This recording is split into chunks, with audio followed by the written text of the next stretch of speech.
পুতিনের ঘনিষ্ঠ মেদভেদেবের পারমাণবিক হুমকির জবাবে রাশিয়ার কাছাকাছি অঞ্চলে দুটি পারমাণবিক সাবমেরিন মোতায়েনের নির্দেশ দিয়েছেন মার্কিন প্রেসিডেন্ট ডোনাল্ড ট্রাম্প।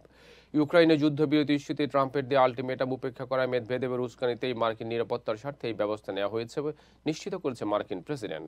রাশিয়ার ইউক্রেন যুদ্ধ থামানোকে কেন্দ্র করে যুক্তরাষ্ট্র রাশিয়ার মধ্যকার স্থায়ী যুদ্ধ উত্তেজনার পারদ বাড়ছে, যা থেকে এখন পারমাণবিক সাবমেরিন লড়াইয়ের সংখ্যা তৈরি হয়েছে।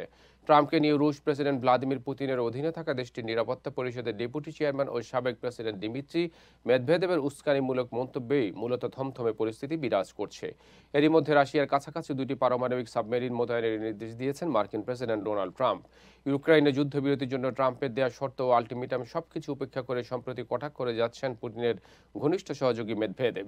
৮০ দশকে গড়ে তোলা প্রতিশোধমূলক স্বয়ংক্রিয় পারমাণবিক অস্ত্র ব্যবস্থা ডেড হ্যান্ড কতটা বিপজ্জনক হতে পারে সেই বিষয়ে ট্রাম্পের সচেতন থাকা উচিত বলে মন্তব্য করেন তিনি।